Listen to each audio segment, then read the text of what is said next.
Hello and welcome to Masters of Divinity. I am your moderator, JP, and I'm here as always with Father Chuck. Aloha. And continuing to join us in his non-corporeal form, Occasional Matt. I'm here. There he is.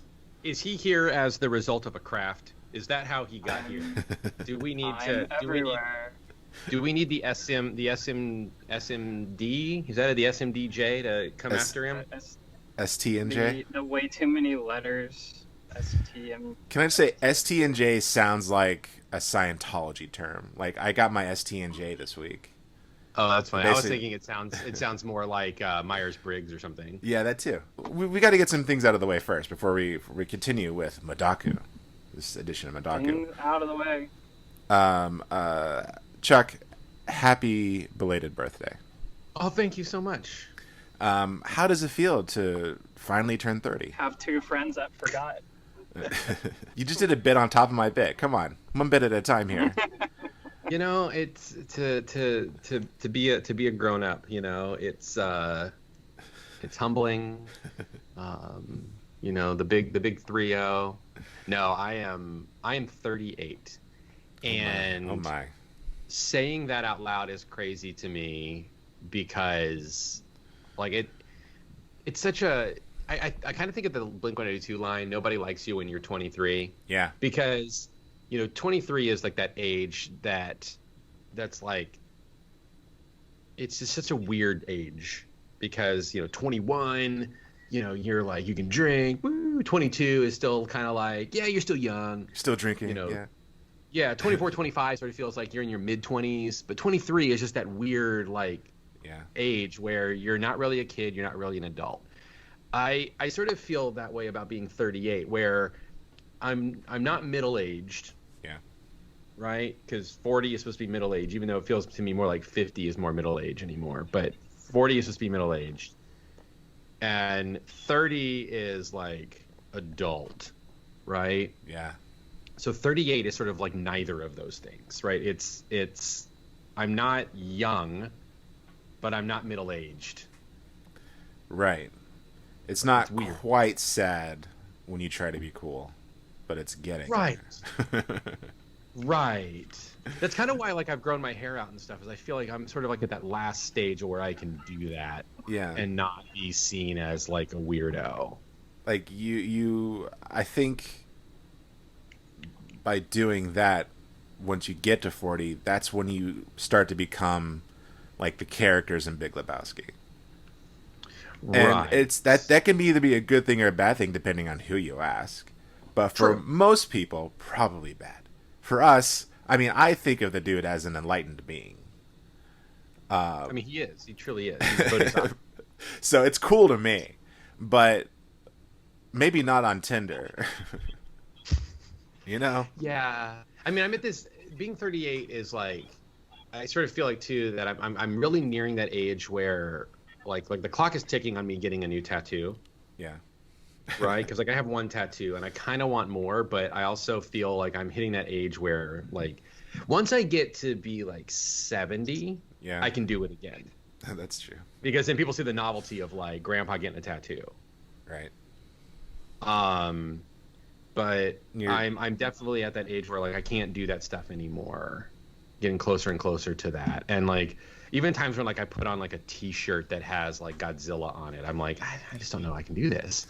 It's true. It's kind of why I had sort of my moment of clarity of like, do I really want to be a nerd anymore? Like, I only have so much time before it starts being weird.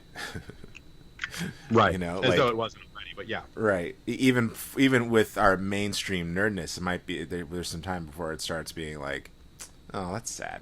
You know, like you're 40 and you're still arguing about Ninja Turtles. Yeah. Unless you're actually like creating Ninja Turtles, like you're like writing a Ninja Turtles movie or something, and like you were hired to do it. You know, maybe you could get away with arguing about Ninja Turtles if like your kids and like you're like say Matt and I, let's like say like Matt and I are hanging out with our kids, and like I know that like Bond has watched a lot of Ninja Turtles, and like say Charlie and Ford are into Ninja Turtles, and we get into this, and Matt and I get into this debate about which version of Ninja Turtles is better for our kids or something. Like I think you could argue that way, but Probably. I Yeah. liked the last Nickelodeon one that ended a couple years ago before they just redid it again. But anyway, right, the one that was sort of like CGI-ish, like cell shaded CGI. yeah, but they looked like the Ninja Turtles, not the new ones where they look like some weird box figure drawing tough guys. Right. Yeah, I caught a few episodes. It was fun. I've never seen The Big Lebowski, so I mean, Wow. there's that. I know. I feel like- I I feel failed like him, this- Chuck. I failed him. I feel like this whole conversation was pointless because I figured that's the point that you guys would dwell on. So I'm just opening with that. I've never seen The Big Lebowski. Okay, really quick, Matt. I have to interrupt you because, all right, you mentioned in our thread on Signal that Uh-huh. that there are some movies like Arachnophobia and The Burbs are things that like they need to be part of our discussion here on Masters of Divinity. Maybe what we should do as part of this theme thing, JP, that we keep doing because it gives us that energy, is maybe we should like pick a movie for that, like maybe we should like create a list of movies that we have not seen, Okay. like individually, and then what we do is like someone like JP would assign to me to watch a movie that say you and Matt have seen, Mm-hmm. and we talk about my experience with it, and then vice versa. So like Matt should watch The Big Lebowski, and we could talk to Matt about him seeing The Big Lebowski. I think it's a And great if we idea. talk about The Big Lebowski, we have to have Funston on here because it is his all-time favorite movie. Oh yeah, totally. We need as many holy people as possible when we talk about Big Lebowski, in my opinion. More F words than any other movie in history, I believe. I think it's up there. I think there might be. I think Goodfellas, Oh, right. or even Pulp Fiction. I don't know. I had to research that because I don't actually know the answer to that. But I feel like I've heard somewhere that Goodfellas comes close. I don't know. Goodfellas are like Casino, yeah. Yeah. Speaking of which, bam, Nice. quick job. And unfortunately, do you remember when DVDs came with that? Oh, full screen. Full screen. This is what happens when your parents get you a DVD for Christmas. back in the 2000s. We should also mention that. I mean, we don't have to, but it goes without saying. It's October. Woohoo!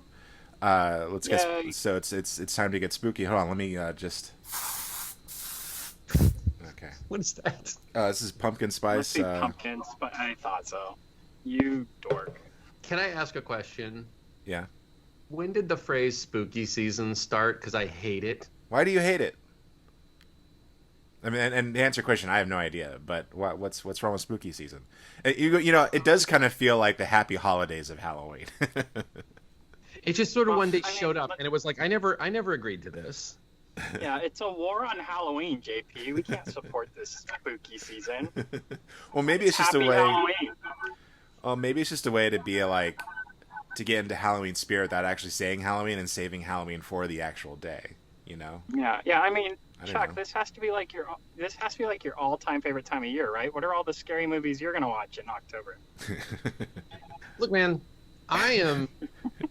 You know, if I had my way, all right, I'll be honest. If I had my way, right, the movies that I would watch in October every time that comes around is I would watch the original John Carpenter Halloween. Hell yeah! I would probably watch the original Halloween too. Can't reach it, but it's here. I adore Scream. Mm-hmm. Alien is definitely up there. And you know what? I'd probably watch Jaws. Okay. Look, bro, you don't have to one-up me by naming like the greatest list ever, just because I'm trying to point out that you don't like scary movies. So Oh, Sleepy Hollow. I'm going Tim Burton, home to Sleepy watch Hollow? every one of those tonight. You'd probably also watch Beetlejuice too, wouldn't you?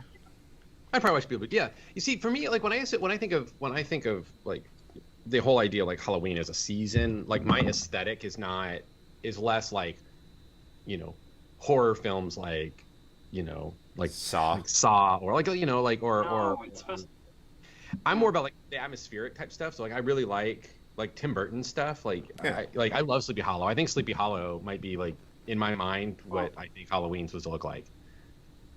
Well, yeah, Halloween to me, although I watch all sorts of scary movies in October because it's October and it's an excuse to. But Halloween to me, yeah, I would agree with you, Chuck. It's fun, scary movies are what I would say is perfect for Halloween. Yeah, Like I the agree with kind that. of like the kind of movies that Children of the Corn. yeah, they're like classic, but they're fun to watch. Yeah, I Fun. think there's definitely a certain, and I've said this for a few years with you guys, that there is definitely a certain subsets of horror that I find to be more appropriate for the Halloween season, and to me Mm-hmm. that's like Universal monsters, like gothic stuff, schlocky horror, something like I love watching Killer Clowns from Outer Space around Halloween time, Mm. or even like Evil Dead 2. Drive-in type movies. Like Rocky Horror Picture Show. It Yes. feels like it belongs in October. Yeah, Yeah. yeah. So So, that kind of thing. The Lost Boys is like a perfect Halloween movie if you ask me. Yeah, there's to me it's more of like a gothic atmosphere, like Edgar Allan Poe type stuff. Like I don't know, I just sort of feel like haunted. So I mean, like I get the name that like spooky season evokes it, right? There is that sense of spookiness. Like I get it. I just don't like it. Well, I'm not a big fan of spooky season either. But anyway, But I here's what also think it's playing. I also think it's playing off at the spooky. The word spooky is exactly what we're talking about. It's like funny while also it's supposed to be talking about you're scared. But if something's spooky, I don't go, oh, that's spooky, guys, and legitimately get scared.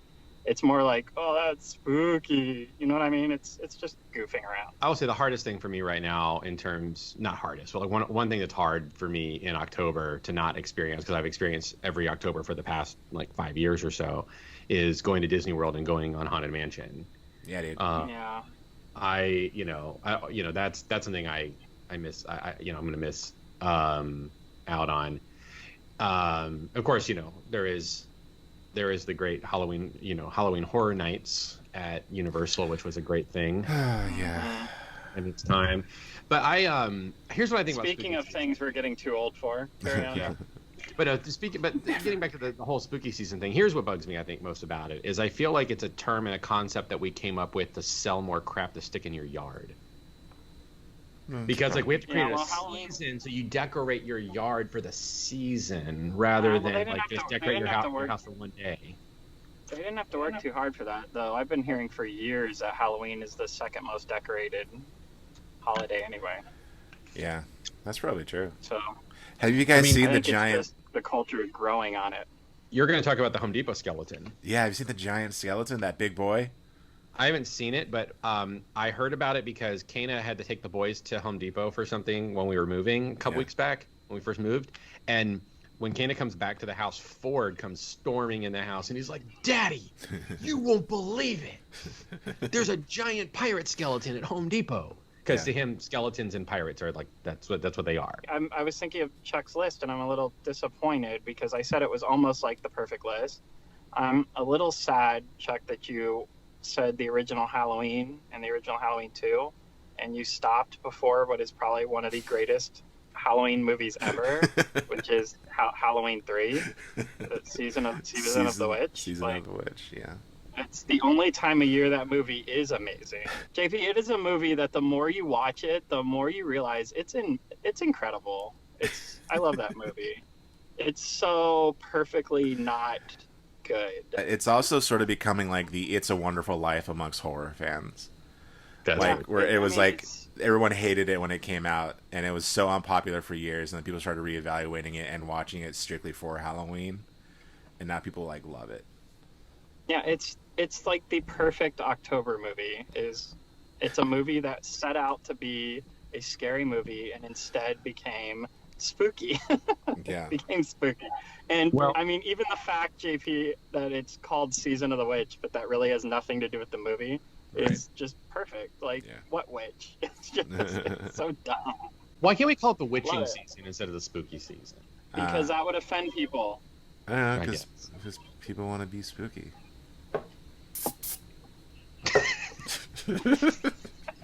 At least it's not like Pumpkin spice. Also, can I just? We also have it. We have a name for the season. We've had a name for the season for a very long time. It's called fall. Yeah, that's true. But I don't know. Well, yeah, but spooky season is just specifically October.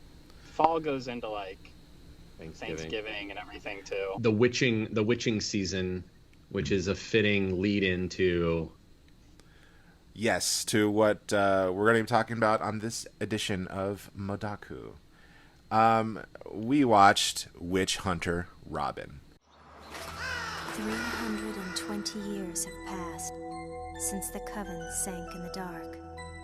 Witch, awaken power, bounds of jurisdiction, cannot turn a blind eye onto those infatuated by unforgiven power. You are a master hunter. I'm sure you'll do well here, but you must keep in mind that we capture witches. We do not kill them. I will. A craft user? Robin! Why are you doing this to me? You're doing it because you're a witch. What do you think about Robin's powers? Is she just out of control? Or is she? And it was Matt's decision. And I'm going to go ahead and let Matt describe to the audience, what is Witch Hunter Robin, Matt? Witch Hunter Robin. Honestly, my answer immediately was Witch Hunter Robin is a Japanese anime Law and Order show with witches. It kind of is, yeah. It's a procedural. Wow, yeah. It's a procedural police show that is a mythical organization with letters that I can never remember, who hunt witches. Oh my gosh! Now that you're saying this, it's really blowing my mind. You've got the computer hacker character who sort of wisecracks and like listens to quirky music. Always, you got the man in the chair. Yeah, you've got the mysterious one who just sort of does whatever they want. You've got hardened badass. Witch Hunter Robin was CSI before CSI was CSI. Wow, it just really needs like some quipping and like putting on sunglasses before a Who song plays. Yeah. Essentially Matt's correct. It is. I was actually surprised at how painfully procedural it is. So that's what it's about. Matt, why did you choose this for MODAKU? 'Cause I love it. All right. The end. Okay, well then tell us why. Why do you love it? Well, I'm going to get into it, but I will just say this. I don't have some deep, meaningful reason for why. But sense. I found it very interesting that this is an anime I was into a long time ago and still love. And I never really got into the other ones. And then we started watching them, and I was like, I really don't like some of these, like Akira. But why did I like this one? And it caused me to look at some, just kind of introspection, looking at why does this one appeal to me and the other ones don't. And I think it's funny that a lot of what we're saying is truth is, it can be boring at times, and I love it for that reason. Like, yeah, it's slow, it's methodical, it's paced completely different. It is a full-on drama. There's no action really to it. They have an action sequence that ties up every show, but it is a drama. It's character and dialogue-driven cartoon. So. Yeah. And sound effect driven, as Father Chuck noted. Those Foley artists, man, they are the MVPs of the first 2 episodes that I watched. Doing a lot of heavy lifting. I think it's the same reason I love shows like Broadchurch. Okay. British procedural cop shows that, by American standards, most people would be like, what the crap? Just tie it up in 30 minutes, give me the point, make it fun to watch, and let's be done. And I'm like, no, drag me along for the mystery. Like, yeah, make me work for it. Draw it out. there's a reason why the cozy mystery genre exists in Britain, right? It's just you can just veg while also being engaged at the same time.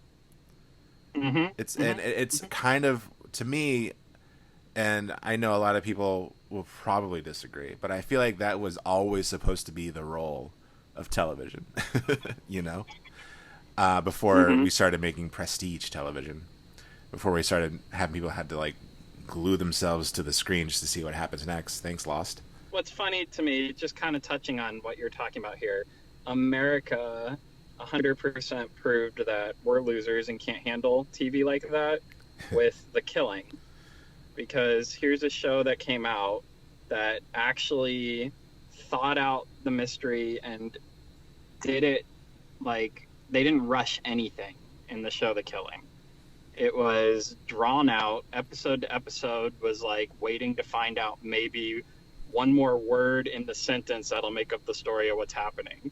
And people were furious because the season finale came and went, and oh, guess what? We didn't get to find out who did it in season 1. And they were so mad that the show was completely reworked to where it was tied up nicely in a bow. And then the next season they attempted was, they promised you will have the answer by the end of the season. And it's just, no, I don't need that. Just take me along for the journey and make me work for it and make it worth it in the end. Right. Like, all that matters is when I eventually get there, was the end worth all the watching? And I don't know, Witch Hunter Robin is that in anime form. They are going to drag you along through this story. Well, that was the thing I watching. I only watched the first 2 episodes, and unfortunately, it was the only amount of time that I had to watch it, and that was last night. But one of the things I was really surprised, or one of the things about it, is it reminded me of something that anime shows, OVA shows do, is they're so big on atmosphere, but they don't like, you don't get the first episode like a pilot where they just sort of like, here's the thesis statement of the entire show and whether you're hooked or not. I mean, you know, the Witch Hunter Robin drops you in the middle of something that's happening, and they don't tell you everything. Like you're expected to pick up the pieces here and there. Same thing with like Evangelion. Evangelion does the same thing. Like you're dropped into the middle with Shinji on the phone, and suddenly there's like giant monster attacks, and you're not really given a whole lot of information, and so you kind of have to piece it together as the show goes on. And that's something I think anime does really interestingly, and I think it's probably why it appeals to certain people, because there is so much world building and atmosphere in it, and it doesn't spoon feed it to you. Origin stories, not their thing. Yeah, they're not every Spider-Man movie we got for like 20 years. Let's yeah. start over. And I think the component that is sort of missing, that is kind of unfamiliar to us and makes it sort of interesting to us, is that at least with this show, there is no audience stand-in character. You know, the protagonist is Robin, and you know, she's dropped into the event, but she's not an audience stand-in. She's not like a normal, average, everyday person, and so you can't really see the world throughout. She's already familiar with the world, so that's something I noticed that I thought was kind of interesting that you guys are kind of touching on. And here's something I'm curious about. Is how many, JP? How much did you get to watch? I watched the first 2 episodes and like part of the third one. Okay, so you're about on the same page. I'm curious. I'll ask Chuck first. I'm curious, Chuck. Yeah. What is the story about? You've seen 2 episodes. What do you know about this world that you were dropped in the middle of? So the supernatural exists. It's sort of like Harry Potter in the sense that there is a realm of the supernatural that exists, but it's not something that the rest of the world is privy to. The rest of the world denies, but yeah, sort of. Yeah. And so there's there's basically like this group of people, and there's sort of like, lack of a better word, chapters of them sort of all over the world that are sort of like the Men in Black, dealing with these sorts of threats that the wider world is either in denial of or unaware of. And among those, and among those, some of those are normal people. Some of them are supernatural users of some kind of power, because Robin is described as a craft user, which means she knows witchcraft, she uses witchcraft, but she's not like the witches that they're hunting, which use it bad, like they use it for bad purposes, whereas she seems to be using it for some sort of noble purpose. On top of that, that's an interesting perceived as a nun. I did read a little bit in Wikipedia that it mentioned she was raised by the Roman Catholic Church, which I find kind of fascinating. But I didn't get farther enough into the show to kind of learn more about that, because one of the things I'm really, really curious about, and I want to talk a bit on this, is Japanese perceptions and appropriations of Christian iconography and imagery, and how it's utilized in the way that we do with like Buddhist and Eastern stuff. Yeah. But we can talk about that later. But that's what I think the show is about. That, and there's clearly some degree of like Elizabeth Bennet, Mr. Darcy kind of romance blossoming between Robin and Ammon. Yeah. JP, do you say the same thing, or do you have anything else that you caught on? Oh no, I think Chuck nailed it. That's pretty much what I was going to say. And the fascinating thing about it is that how there were probably like 5 different shows and movies around the same time with the exact same plot and setting. But I'm curious, in the first 2 episodes, how much you picked up on. And the funny, my point to this is, you're talking about how they just drop you in this world, and there's these little pieces that you have to pick up here and there. No idea all the different like aspects of this story. I mean, I'm sure the two of you, if I start talking about it, you could probably piece it together because of your familiarity with so much around and like it. Yeah. That you could probably put it together. But my point is, you saw 2 episodes, and what you really know is still nothing.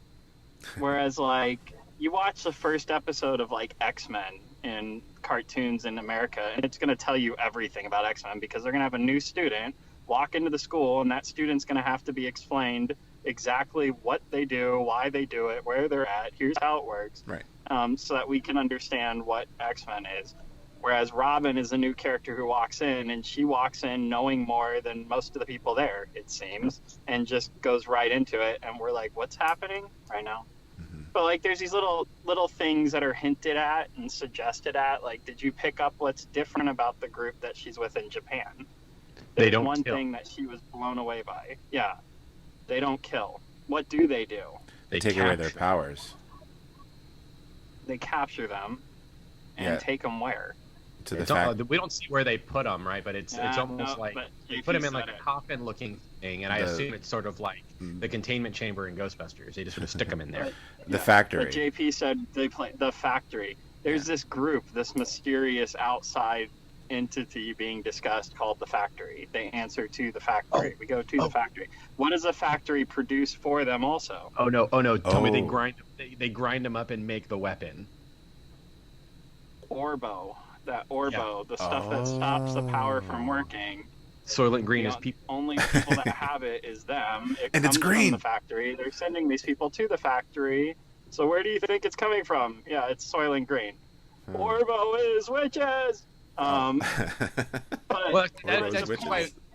explains why Robin said that she refuses to use Orbo, because she finds it disgusting. Yeah. I thought that line was so weird. I was like, is that like a weird mistranslation or something? I don't get it. Like, but she so unoffended by her saying that.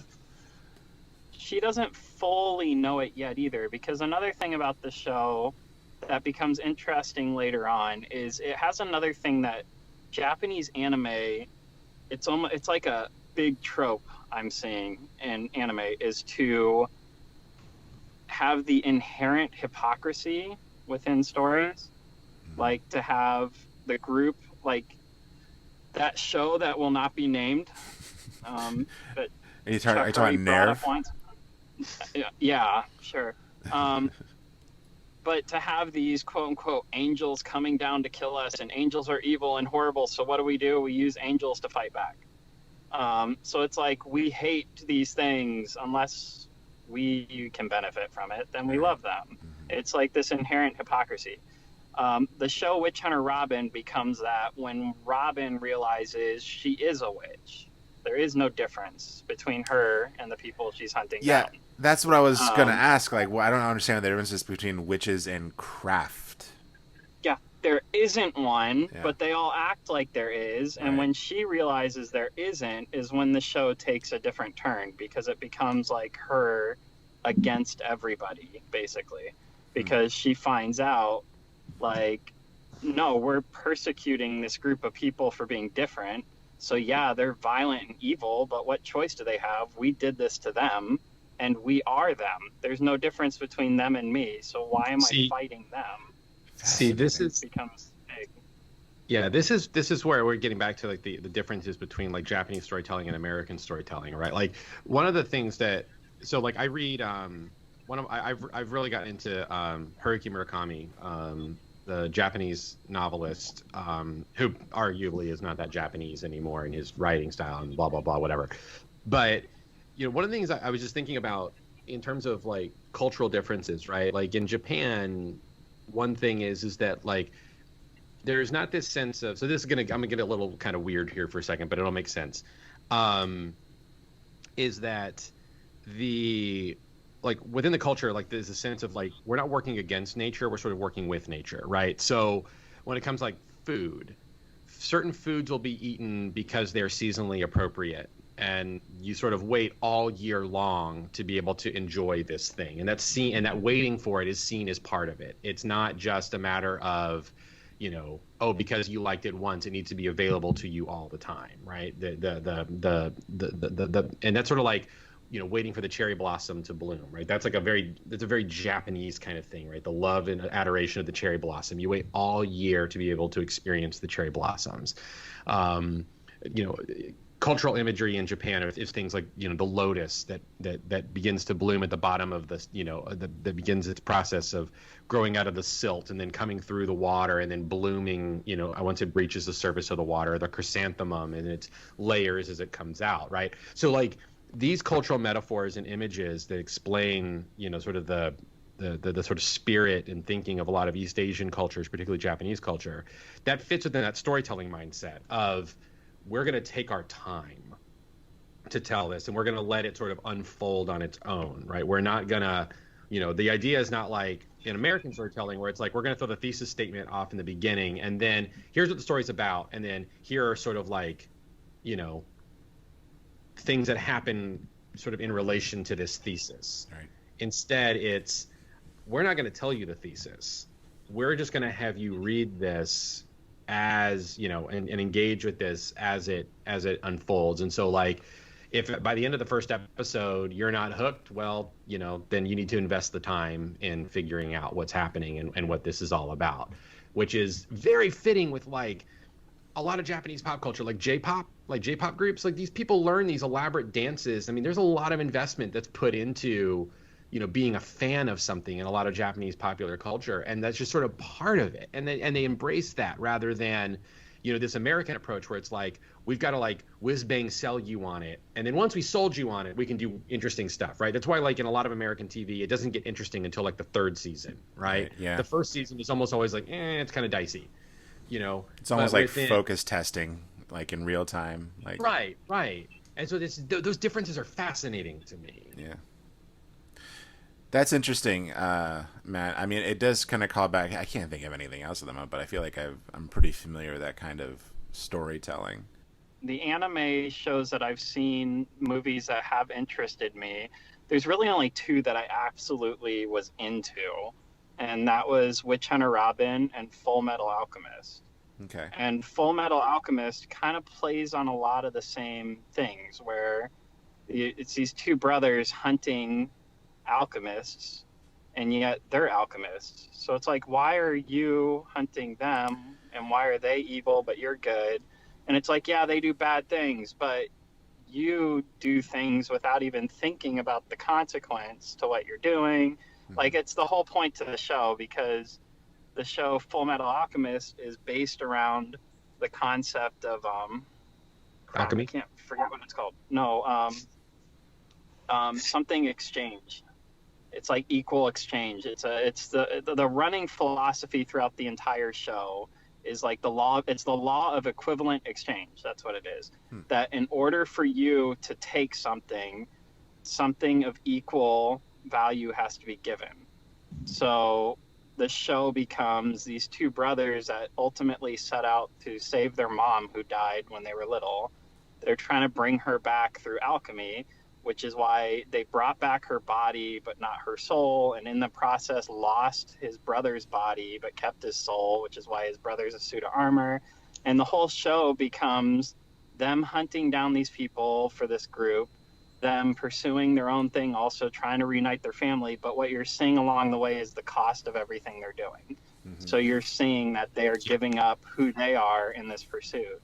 Which is that's rooted in like the yin yang idea, right? The idea that things aren't clearly delineated. And it's fascinating to think.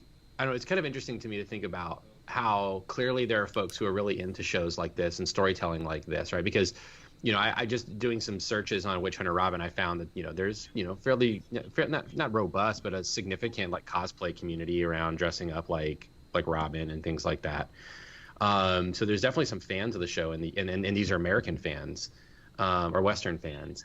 But then you think of like a movie like The Last Jedi, which is a much more rooted in some Eastern storytelling tropes than other like installments, than like say like Lord of the Rings or something.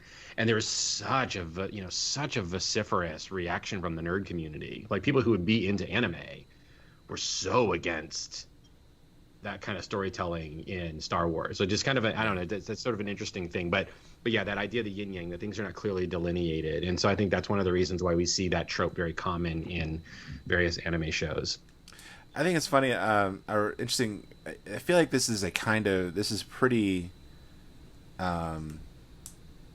inherent to this kind of genre, this sort of supernatural world living beneath us, like in our shadows sort of genre, because the Buffy sort of, it kind of feels like it wasn't necessarily planned to begin and kind of turned to that when Buffy found out what Slayers actually were, and that sort of needlessly killing demons probably isn't like great, where like at the beginning of the show it was like, oh, it's like super empowering, and then they kind of find out like they're sort of trying to change the definition of what is actually empowering.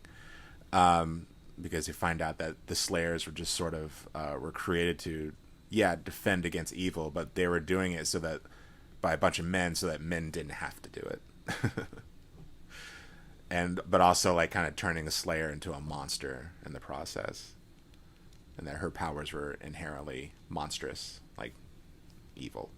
JP, let me see if I can help you here by saying what she finds out is ultimately she was created for nothing more than destruction also. Yes. And whether it's destruction of what you decide is good or bad, if you are solely existing to destroy, then why are you any better than the other things that are destroying? So like, right. It's not adding to the universe, it's taking away from it, is what she has to struggle with. Since we've gone off on this major rabbit trail, even the Matrix, sorry, Matt. No, but that's perfect. The Matrix is her telling him, no, you're not the one. Yeah. And when he goes to tell Trinity, he's like, she's like, she told you what you need to hear. Oh, no. I'm talking about the Matrix, like, as a whole, the entire trilogy, when you find out that Neo was actually created by the robots. No, well... Yeah. No, I'm going by the one that's good. What are you talking about? The Matrix sequels are good. The architect scene is, like, it for me in that Matrix movie. It's like, I love it. Yeah. I love it. Because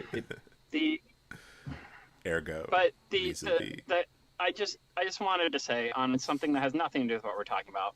The Harry Potter books. I'm ignoring the two of you. I'm just talking. The Harry Potter books do a much more interesting and much better. I mean, the movies are incredible, and obviously books are always better than movies. But it's just because they have more information in it. It had the time to develop the Neville Harry concept. The prophecy that basically said it could be either of them.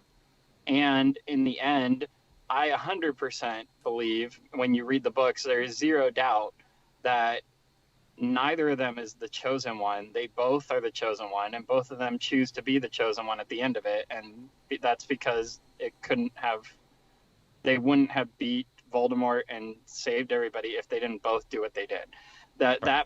The books do a much more interesting way of diving into that and making it, to me, seem much more in depth and spelled. And that was one of my favorite things, is the concept of, it's kind of the same thing as JP, what I was talking about in the first Matrix.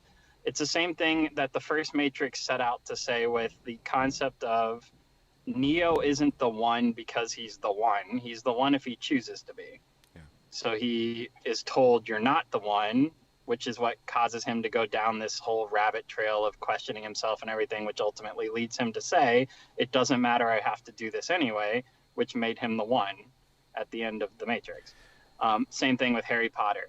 There's nothing special about Harry Potter in the end. You find out, no, there's somebody else that everything lines up to. What makes him him is he chooses to be.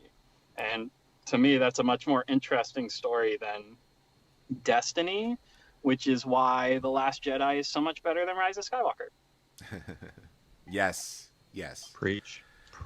So like, does that sort of kind of tie into Witch Hunter Robin? Is there sort of like a Destiny arc happening with her and like the whole thing that? I mean, because we haven't seen the not other episodes, so.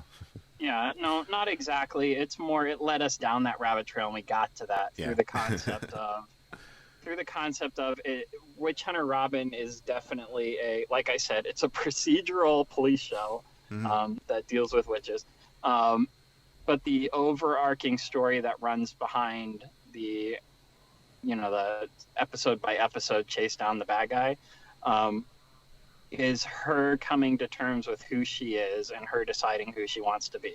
So yes, it ties into what we're talking about, but there isn't a discussion of like, she's destined to be this and then she chooses to be or not be. It's just more, this is who she is, and then she discovers who she wants to be and becomes it. So I got a question. So yeah, they tie in. That's nice. I got a question. Yeah. You see more of the show. What's going on with It's been a long time. What's going on with the creepy barback? The guy who owns Harry's. That guy's creepy. What's up with him? I thought it was a woman. Okay. Was it not? Okay, first of all, It's like an old lady. He did the turtleneck. Nothing. He just is who he is. And Okay. second of all, I think that he was, I think that character was meant to be, and if you think about it, kind of was kind of a groundbreaking character in any kind of a series at the time. And that's just what I'll say about that, is he's the, you can make assumptions back then on what kind of person he is, and it's not in any way, shape, or form portrayed or talked about as a negative. It just is. You're talking about And he's that gay. was not something you saw on TV. Yeah, absolutely. But it's not talked about. It's not discussed. It's not, oh, we hate this, oh, we love this. He just is. And that, to me, was not something you'd seen on TV before Witch Hunter Robin. I don't think I'd ever seen that, where it was just treated as, this is a human being. Why do we need to discuss it? Which is an interesting thing, which, again, is another interesting thing in Japanese, from what my perspective, Which like Japanese, is yes. interesting. Good, you caught that. Like in America, when we're going to introduce, like, if we're going to introduce a character that has that, right, we have to sort of highlight it, right? We have to put it front and center. We have to be like, look, even though we might be sticking them in the background and they're only, or it's edited in such a way that it can be removed for the sake of the Chinese market. When we have like these characters that are like gay or whatever, like we have to highlight, look at this triumph. We've done it. We've included this person. They're there. Whereas it seems like in a really conservative culture, like in Japan, around this topic, it's more of like, it's more important to show them as sort of boring, that it's more acceptable rather than to be like, hey, look, we've got a gay person. They're just like you. There's more of like the sense of like, we're just going to include them in there. We're not going to comment on it. It's just going to be a part of their character. And that is less shocking. Whereas in America, if like we had done that, there'd be people, like, what is it? Moms Against Movies, whatever these organizations are, like would like get up in arms to, I don't know if there really is 900 Fox News talking heads talking about it for days. Yeah. You know, it's just such an I don't know, it's just very different, very different. It's like we have to highlight it because on one hand we've got to have the certain personality that can pat himself on the back, like, look, I did it, I was the first, I got the first big milestone thing on TV, look at how cool and good I am and progressive and and I am. Right. And then but then you've also got to have like the outrage about, oh my gosh, how dare they try to normalize this for our children and blah blah blah blah blah. Whereas if like you just put it in there and don't say anything, like nobody would probably even notice until like years later, be like, oh wait, what?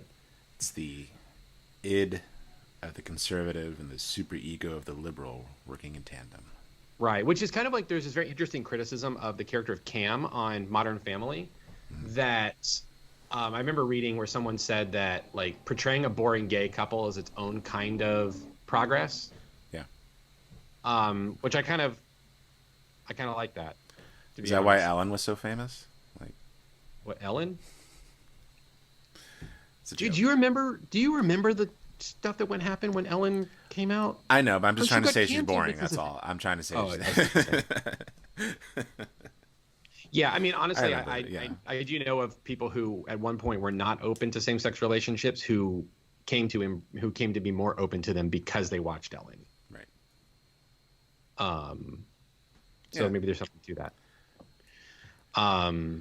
But I will say the whole bar thing just made me think of Matt. It made me think of John Wick in a weird way, because it almost reminded me of like the hotel that's in John Wick. The innkeeper. Yeah, that there is like this whole other world that you're being hinted at, and that's something that I really like. I really like world building, and so I like that the show it doesn't rely on action, but allows more atmosphere and world building to be taking place. Well, and to be honest, it's been a long time since I watched the show, and I only got to watch a couple episodes before we did this because unfortunately it's a TV show and there's only one season, guys. Go watch it. There's like 900 episodes in one season, but it's fine. Watch the whole thing. But to be honest with you, it's been so long. I wouldn't be surprised if he is. If it turns out that he's the big like connection into this other world that's outside of it, that wouldn't surprise me because the show does, like I said, take a turn and it stops becoming just this like buddy cop show where it's like a procedural, here's the bad guy, here's the clues, here's what's happened, we caught them, and it's done. And it starts diving into this other aspect of these two worlds clashing against each other. I can't remember how his story plays out because it's been a long time since I've seen it, but he is definitely a character, as you can tell in the first 2 episodes, he's definitely a character that does not go anywhere. He is around for the entire show. So he does have a purpose and a story, because that's another thing with anime. There are no reoccurring characters that don't serve a purpose in anime. They have a story, they have an arc, and they are part of teaching you something about the story in and of itself. They, like as opposed to an American show that could have a somewhat regular character that's literally just there. It's these characters add to things. They have a purpose. Maybe. We haven't watched all of anime. I mean, there could be some.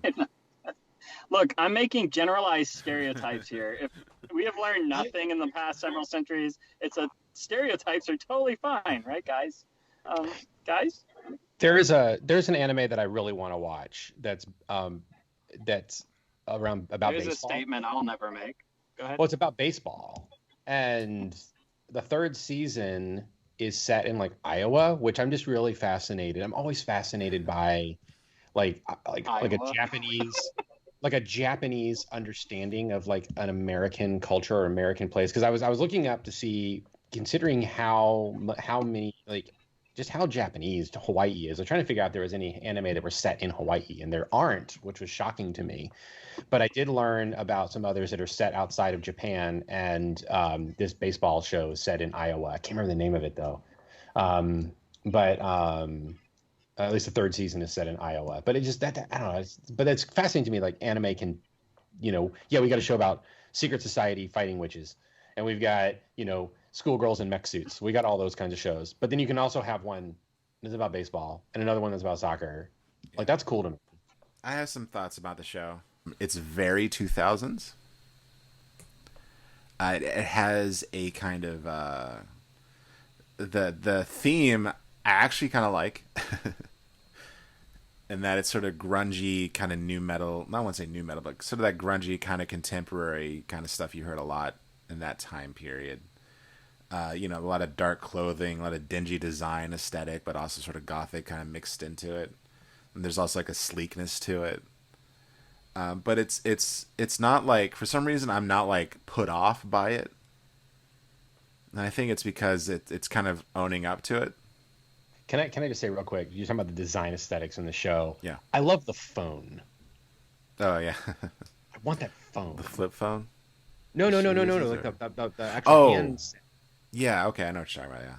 Yeah. It's like what a cool thing that sort of fits into the aesthetic of the show, right? Super sleek and modern, but it also has like has sort of a Victorian-esque type aesthetic to it. That's very interesting. Kind of quasi steampunk, like digital steampunk. I don't know. It's kind of cool. That's pretty cool. I think this is already like, because of the genre it's in, a genre that I feel like I'm kind of an expert in. That because I tried so hard to like make my own kind of property exist in that kind of storytelling, with freaking vampires and a couple of other projects of my own. It's crow adjacent, yes. Yeah, it's So I have like an automatic fondness for it. I could watch anything that takes place in a supernatural world, right? In a modern day supernatural world where like most people sort of just deny that everything exists. That's exactly what Buffy was. Well, that's what I was laughing at, is when you said that. He said the Crow, but it's 100% Buffy. Shaped JP to the point where, JP, please don't let me offend you, but to the point where high school JP would write stories and be like, "Oh, you got to read my story I wrote. Tell me what you think." And I'm like, "Okay, you basically wrote Buffy and changed the names." He's grown past that, ladies and gentlemen. But my point is, this concept of people who are out there fighting the bad things in our world that we don't want to even admit exists, but they are selflessly devoting their life to keeping the rest of us safe from something that we don't even want to acknowledge, is a thing that I think has driven JP for years. That concept. And from Ghostbusters to Hellboy. Nothing nails it better, JP. There's no better moment, in my opinion, of acknowledging, I think, your inner fascination with it. Nothing puts it better than Buffy being handed the golden umbrella, and the whole school acknowledging that they've seen what she did all along, even though they never acknowledged it and were denying it and tried to act like it wasn't happening. Right. That moment right there, I think, is what, in my opinion, that's what grabbed a hold of high school JP and never let go. That moment of this acknowledgement that you're giving yourself to something bigger, and when somebody else sees it, it's just like, wow, I never knew that anybody noticed. Right. Sort of a thing. Definitely. Oh gosh, I could write a book about how Buffy impacted me and what nuances stuck with me. But I'm just kind of pointing out that I could write a book on the episode The Body, but good. Yeah. But this is definitely within that trend, but I think it does a kind of a good job of also holding its own.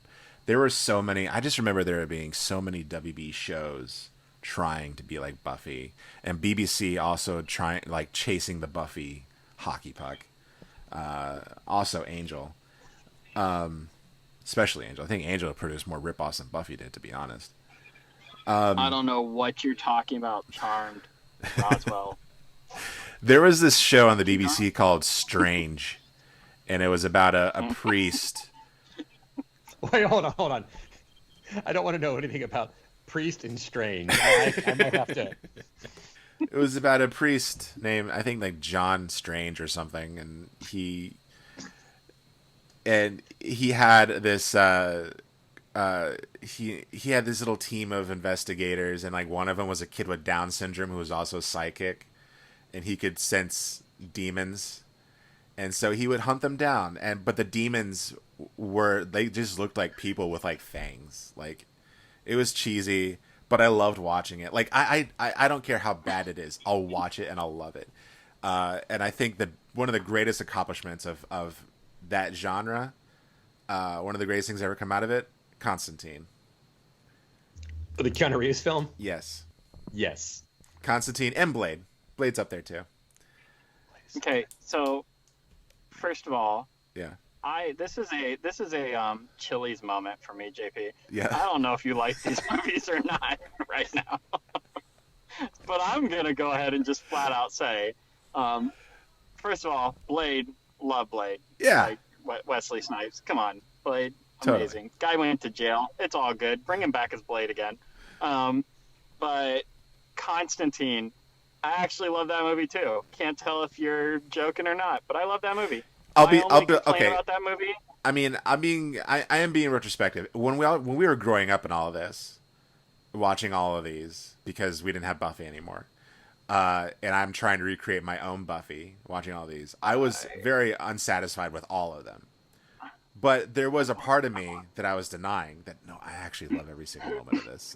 I'm actually like enjoying myself. Can you not first like, of all, how can you not like a movie that features a cross-shaped silver shotgun and features a character ascending into heaven while giving the devil the finger? I mean, see again, I don't actually know if you two are mocking me right now or not. But here's what I'm gonna say. No. Here's what I'm gonna say. But what I'm gonna say is, I want the song "Passive" by A Perfect Circle to play every time I enter a room, and I want it to be in slow motion. There's first comment. I think, and if you don't know what I mean, just watch the scene where Keanu Reeves walks into the bar. You think John Wick's cool? Forget that. Watch where he walks into the bar and that song is playing, where it's like, I'm dead as dead can be, and it's slow motion. Love it. Secondly, blessing the sprinklers. Come on. And third, that's the coolest thing I've ever seen. At one point, I had a conversation with JP years back regarding freaking vampires in one of our like brainstorm sessions for this thing. And I don't know if you remember this, JP, but I personally think it would be very funny to include in some kind of show like that or a storyline like that, with this whole conversation of whether or not like it has to be Catholic in order for it to actually work. Like, can it be Anglican? Can Anglican blessing actually kill demons, or does it have to be a Catholic blessing? Right? We've had an episode about this. Did we? Okay, guys, can I say something that would get me in so much trouble? But I want to say it anyway. In our show, I want to have like a Catholic priest bless it, and it works, and then have like Father Chuck, the Episcopal priest, bless it, and it works, and then have like, the Anglican whatever bless it, it works, and then have a Baptist preacher bless it, and they die. Hey, I just want to see that for me. This gives me a moment to give like a brief appreciation to From Dusk Till Dawn, which actually features a Baptist minister killing vampires and it being effective. Okay, well, I just wanted to say I kind of want to just commend the show for a minute, because I do like I've read up on some criticism, and people don't like the exposition, because there is a lot of expositioning leading up to like maybe 3 minutes of action at the end. The second episode is very strange because it seems like they're really setting up for something really intricate, but then they just like kill the guy at the end. Or not kill him, but capture him. Over the box. Yeah. But at the same time, this is like the perfect kind of television in a time before prestige TV, when TV was TV. Like, this is the kind of stuff you have on in the background. But not that you're ignoring it. You can still kind of follow it while you like fold laundry or whatever. This is the kind of stuff that reminds me of those days when we would go to Taco Bell and get like a case of beer, then come back and watch Adult Swim. Yeah. And I feel like, and I feel so weird kind of reminiscing about that, because it's so like, it just kind of showed how bored we were. But I don't know, I kind of miss that being available to me, like having something that I can watch while I eat. You touched on something that I think is part of why I love this show, and touches on a much bigger topic that we could get into in another episode maybe. And the word boredom you used, and I'm going to use it in a way that we see it as negative, but what I'm going to say is I think America has lost its ability to be okay with being bored and with allowing yourself to just be in that moment. Just watch the show where people are talking. Yes. Just do what you're doing, listen to what they're saying, and don't worry about being entertained every second, but understand that, like, it's okay to have these moments where you're just there and in it. And the payoff is in the show, the payoff is if you stick with it, the story that they're telling turns out to be incredible. But you get that payoff by sticking through the moments where you're just listening, kind of going, why am I watching this? But you're kind of following what it's doing. It's not moving quick. It's taking you along for it. And you actually appreciate when something happens because of the build up to it. Like, it's finally, oh yeah, here we go. And I think our world has lost its ability to be okay with, again, I'm going to use the word boredom, but it's not actually boredom that I'm talking about. It's just being okay with being and not needing to constantly be bombarded with entertainment, constantly be bombarded with flashy, here's the end, here's the exciting part, here's the action sequence, here's the next Fast and Furious movie, which I love. But those are an endless stream of bombarding your senses with nonsense. Yeah. Instead, just dwell in the moment. Just be there. It's the atmosphere that Chuck's talking about, the atmospheric thing. Just allow yourself to be in that world. Are you saying that we've lost the ability to just abide? Yeah.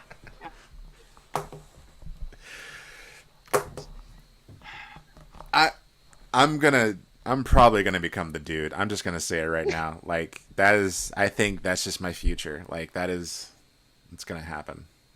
And I don't think I'm not gonna apologize for it when it happens. Think about Rob Bell, How to Be Here, right? Think about, I can't remember her name, but the book, How to Do Nothing. Like, that's what we're talking about in our world now, man. Just abiding, just being.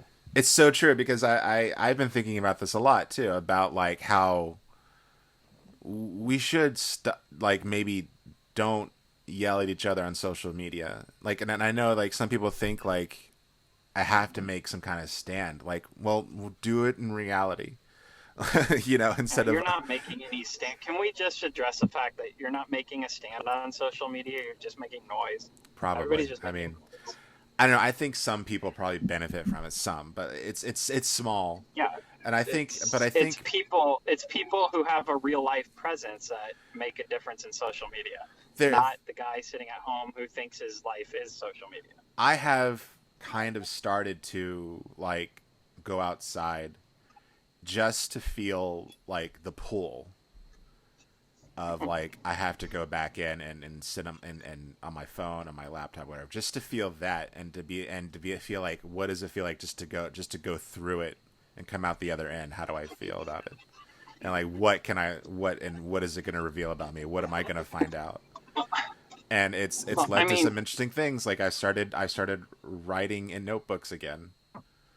I started a lot of my political beliefs have changed a lot from doing that. It's pretty fascinating, and I think people should try it. It's sort of like getting out into the wilderness to find the voice calling in the wilderness. Yeah, and you know what? Even if I didn't have wilderness, I would still do it. I would just sit in your room, stare at a wall, and just like, because I feel like we constantly need stimulation all the time, more so than ever before. It's let me just be the 90-year-old man right now and just full on say it. It's kids these days, they don't understand. Like, remember when you had to wait to see that movie that you wanted to see? Yeah. You had to wait months for it to come out, and then if you got to see it, you had to wait months and months again before it came out on video, and then you had to wait till the weekend so you could drive to the video store to rent it and watch it. Like, how much more it meant when you hit play. And now I sit on my couch every night scrolling through 2 billion movies and TV shows going, I don't know what to watch.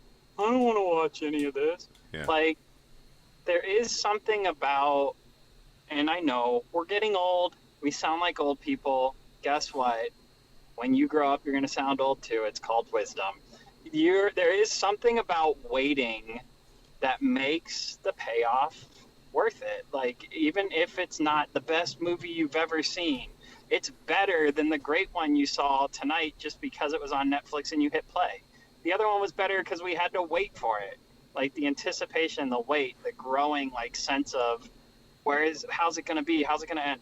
And that, to me, Witch Hunter Robin, it's a show that, yeah, you've got to wade through the context, wade through the discussions, listen to the characters talk, actually start to learn to care about who these people are. What are they doing? Why are they doing it? Like old Star Trek. And then the show tells you what, And then the show goes, oh, yeah, by the way, here was the story the whole time. Right, and because it's not, that's something we don't have now. It's not bingeable. Right. Yeah. Well, No. I'm also, Matt, thinking about, you talk about the whole that whole process, right? We miss I miss that idea of friends, sleeping over at a friend's house, and first you go to Blockbuster and you have to go through the movies and you sort of argue about what you're going to watch, and try to but you go through and browse covers and sort of wonder what they are and take risks of getting things. You remember those moments just being bored and you're flipping through the TV and you had a sense of there's nothing on, and then something catches your attention and you actually park on it, and though you've come in the middle of it, you might finish it. I think of I reevaluated Prometheus because when I used to have HBO, it was on and I decided to watch it. And by watching it again, I would realize it's actually a very good movie. Or that's how I discovered, and the only time I've ever seen the movie Reign of Fire was because I was surfing through TV and it just happened to be on. I love that movie. Great. That's another one you can't watch anywhere. And really? So, oh, that sucks. Yeah, Disney owns it, but it's not on. Yeah. Yeah, I keep telling Kana that we have to find it and watch it because it is the pinnacle of cinema. But I just wonder how much of that we're missing out on too, right? Of that discovery. And so again, with Witch Hunter Robin, right? This is a show I probably would have never caught if you hadn't said watch it, right? Because I'd have to go seek it out, right? This is something that otherwise, if it had been on Adult Swim, I would have watched it. How Matt found it. Matt, that's probably how you found it, right? You probably just stumbled upon it one night. And I think a show like this too is good because it doesn't spoon feed it all to you. It gives you space to sort of plug in the gaps yourself and sort of fill in and try to figure out what's going on on your own, which stimulates your imagination, right? Because you can watch it and they hint at something larger, and then you're like, okay, well, what could this be? And then that allows you to kind of imagine other scenarios, right?